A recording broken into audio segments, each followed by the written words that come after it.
নমস্কার বন্ধুরা, job tutorial academy চ্যানেলে সবাইকে স্বাগত। প্রিয় দর্শক বন্ধু, তোমরা দেখো আমরা কিন্তু এই মুহূর্তে আনন্দধারার যে অফিসিয়াল ওয়েবসাইট আছে সেই অফিসিয়াল ওয়েবসাইটের মধ্যে চলে এসেছি।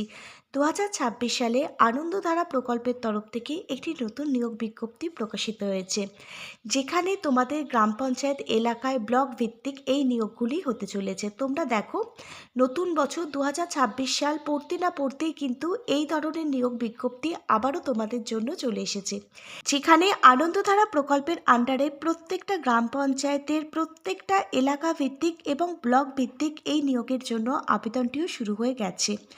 তোমাদের মধ্যে ন্যূনতম শিক্ষাগত যোগ্যতা, তুমি যদি মাধ্যমিক পাশ করে থাকো, তুমি যদি উচ্চ মাধ্যমিক পাশ করে থাকো, আনন্দধারা প্রকল্পের আন্ডারে যে বিভিন্ন ধরনের পোস্টগুলো রয়েছে সেই পোস্টগুলোর জন্য তুমি তোমার আবেদনটি করতে পারবে।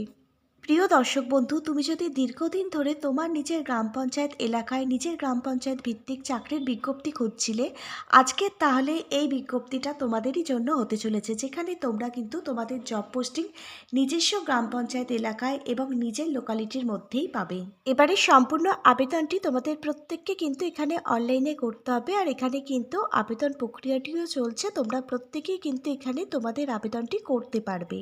তোমরা যদি আজকের এই ভিডিওটা প্রথম থেকে শেষ পর্যন্ত দেখো, তাহলে কিন্তু একটা কমপ্লিট ইনফরমেশান আজকের এই একটি ভিডিও থেকেই পেয়ে যাবে। আর যারা কিনা চ্যানেলে নতুন দর্শক বন্ধু আছো, তোমাদের প্রত্যেকটা রাজ্যের প্রত্যেকটা জেলার সরকারি এবং বেসরকারি চাকরির জব আপডেটগুলো প্রতিদিন পাওয়ার জন্য অবশ্যই কিন্তু মনে করে তোমাদেরই একাডেমি জব টিউটোরিয়াল একাডেমিকে একটা সাবস্ক্রাইব করে রাখবে। এবার তোমরা দেখো, আমরা আনন্দধারা প্রকল্পের যে অফিসিয়াল ওয়েবসাইটটি রয়েছে সেই অফিসিয়াল ওয়েবসাইটটির মধ্যে চলে এসেছি। অফিসিয়াল ওয়েবসাইটটা তোমরা একটু নিচের দিকে স্ক্রল ডাউন করলে ইম্পর্টেন্স নোটিস দেখতে পাবে। এখান থেকে তোমরা কিন্তু খুব সহজেই নিজেরা বিজ্ঞপ্তিটা ডাউনলোড করতে পারবে।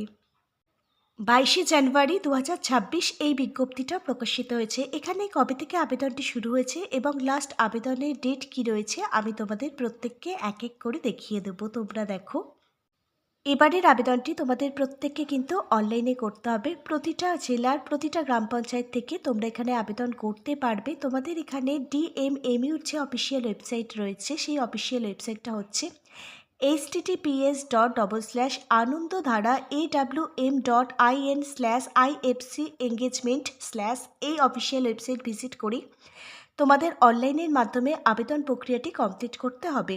এখানে 22 জানুয়ারি 2026 বিজ্ঞপ্তিটা অফিসিয়ালিভাবে প্রকাশিত হলেও এখানে দেখো, সাবমিশন অফ অ্যাপ্লিকেশান আবেদন প্রক্রিয়াটি শুরু হচ্ছে 24 জানুয়ারি 2026 থেকে। এখানে দেখো, লাস্ট আবেদন প্রক্রিয়াটি চলবে 10 ফেব্রুয়ারি 2026 সন্ধ্যে 6টা পর্যন্ত। সবথেকে বড় এখানে তোমরা যে বেনিফিটটা পাচ্ছ, application fees, there is no application fees. এখানে প্রতিটা ক্যান্ডিডেট আবেদন করতে পারবে। জেনারেল, SC, ST, OBC, তুমি যে কাস্টে বিলং করো না কেন, তোমরা প্রত্যেকেই কিন্তু এখানে সম্পূর্ণ বিনামূল্যে তোমাদের আবেদনটি করতে পারবে। 2026 সালের প্রথম দিকেই কিন্তু এই নতুন নিয়োগ বিজ্ঞপ্তি প্রকাশিত হয়েছে। প্রথম কিন্তু এই বছরের শুরুতে এই বিজ্ঞপ্তিটাই প্রকাশিত হয়েছে, যেটা গ্রাম পঞ্চায়েত ভিত্তিক হতে চলেছে।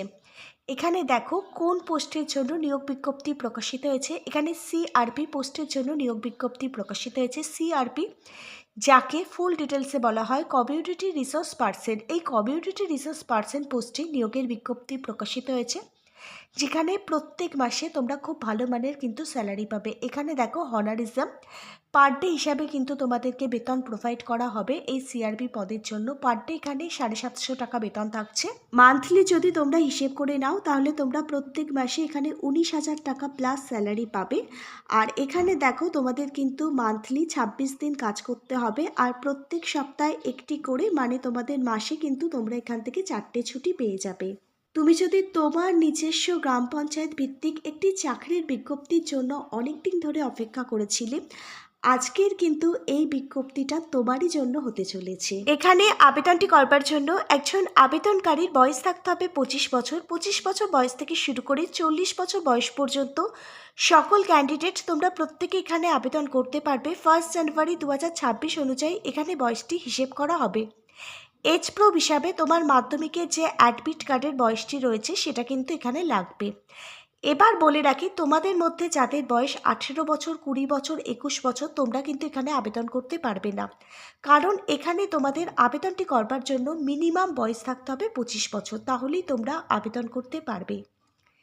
এডুকেশন কোয়ালিফিকেশান দেখো, এখানে আবেদনটি করবার জন্য তুমি যদি হায়ার সেকেন্ডারি মানে উচ্চ মাধ্যমিক ক্লাস 12 পাশ করে থাকো যে কোনো ধরনের স্কুল বোর্ড থেকে, তাহলেই তুমি কিন্তু আবেদন করতে পারবে। ক্যান্ডিডেটকে কিন্তু এসব ক্ষেত্রে কমার্স ব্যাকগ্রাউন্ডের হতে হয়, তাহলে তোমরা আবেদনটি করবার যোগ্য।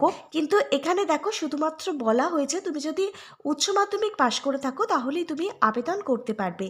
বেসিক কম্পিউটার নলেজ কিন্তু তোমাকে জানতে হবে, তোমার কম্পিউটারে মাইক্রোসফট ওয়ার্ড, এক্সেল, ইন্টারনেট এই সমস্ত বিষয় কিন্তু জানতে হবে, এবং 6 মাসের কিন্তু একটা বেসিক কম্পিউটারের ট্রেনিংয়ের সার্টিফিকেট তোমার থাকতে হবে এখানে আবেদনটি করবার জন্য। এখানে আবেদনটি করবার জন্য এইসব ক্রাইটেরিয়াগুলো তোমাকে কিন্তু ফুলফিলমেন্ট করতে হবে। আর এখানে আবেদনটি করবার জন্য ক্যান্ডিডেটকে অবশ্যই কিন্তু ফিজিক্যালি ফিট থাকতে হবে, লোকাল ল্যাঙ্গুয়েজ জানতে হবে, গুড কমিউনিকেশন স্কিল থাকতে হবে, পাশের ব্লকে এবং বিভিন্ন গ্রামে গ্রামে ঘুরে ঘুরে কাজ করবার জন্য কিন্তু ইচ্ছুক থাকতে হবে। একটু আমি তোমাদেরকে এই ব্যাপারটা ক্লিয়ার করে দিচ্ছি। তোমাদের বিভিন্ন গ্রাম পঞ্চায়েত এলাকায় যেমন ঘুরে ঘুরে কাজ করতে হবে, তেমনি নিজের গ্রাম পঞ্চায়েত ছাড়া পাশের যে গ্রাম পঞ্চায়েত রয়েছে, পাশের যে জেলা রয়েছে সেখানে গিয়েও কিন্তু তোমাদের কাজ করতে হতে পারে। এছাড়াও তোমাদের কিন্তু ভিডিও অফিস, বিভিন্ন গ্রাম পঞ্চায়েত এলাকার যে ভিডিও অফিসগুলো আছে সেখানেও কিন্তু তোমাদের কাজ করতে হতে পারে। এখানে আবেদনটি করবার আগে একটু এগুলো মাথায় রেখে কিন্তু আবেদন করবে। এবার তোমরা দেখো মোড অফ সিলেকশন। এখানে কিন্তু তোমাদের রিটেন এক্সাম দিতে হবে, তোমাদের 80 নাম্বারের লিখিত পরীক্ষা হবে।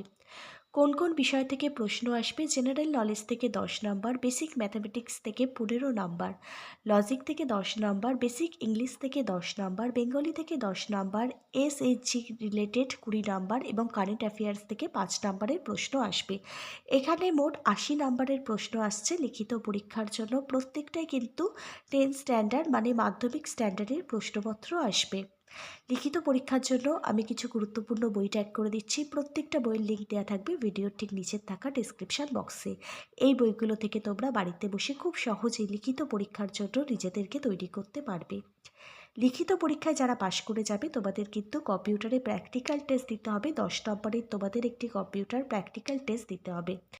রিটেন এক্সাম এবং কম্পিউটার প্র্যাকটিক্যাল টেস্ট মিলিয়ে যাদের নাম্বার সর্বোচ্চ থাকবে তাদের ডাকা হবে ইন্টারভিউর জন্য। 10 নম্বরের ইন্টারভিউ নেওয়া হবে। ইন্টারভিউ টাইমে প্রত্যেকটা অরিজিনাল ডকুমেন্টগুলো কিন্তু ভেরিফিকেশান করা হবে। তারপর যাদের যোগ্য বলে বিবেচিত করা হবে তাদেরই কিন্তু এখানে নিয়োগ করে দেওয়া হবে। তাহলে এখানে কি এলিজিবিলিটি ক্রাইটেরিয়া রয়েছে, প্রত্যেকটা এলিজিবিলিটি ক্রাইটেরিয়াগুলো সহ মোড অফ সিলেকশন আমি তোমাদেরকে বুঝিয়ে বললাম। অবশ্যই কিন্তু তোমরা এখানে আবেদন করে দিও, কারণ তোমাদের জন্য একটা সুবর্ণ সুযোগ বলতে পারো। এখানে আবেদনটি করবার আগে অবশ্যই কিন্তু অফিসিয়ালি যে বিজ্ঞপ্তিটা রয়েছে সেটা খুব ভালোভাবে পড়বে, বুঝবে, তারপরেই কিন্তু তোমরা এখানে আবেদন করবে। আজকের যে রিক্রুটমেন্টের বিজ্ঞপ্তিটা নিয়ে আমরা তোমাদের প্রত্যেকের সঙ্গে সম্পূর্ণ ডিটেলসে আলোচনা করলাম। বিজ্ঞপ্তিটা প্রকাশিত হয়েছে পশ্চিম মেদিনীপুর জেলার তরফ থেকে। তোমাদের অবশ্যই কিন্তু এখানে আবেদনটি করবার জন্য পশ্চিম মেদিনীপুর জেলার একজন স্থানীয় বাসিন্দা হতে হবে, তবেই কিন্তু তোমরা এখানে আবেদন করতে পারবে। তোমরা কোন জেলার আপডেট পেতে চাও অবশ্যই কিন্তু নিচের কমেন্ট বক্সে তোমার জেলার নাম, তোমার রাজ্যের নাম, তোমার ব্লকের নামটা কমেন্ট করে জানিও। আমাদের কাছে যদি নতুন আপডেট আসে আমরা নিশ্চয়ই এরকমভাবেই তোমার জেলার জন্য নতুন ভিডিও আনব। আজকে তাহলে এখানে এই পর্যন্তই। Hare Krishna, Radhe Radhe, thank you universe, ধন্যবাদ সবাইকে।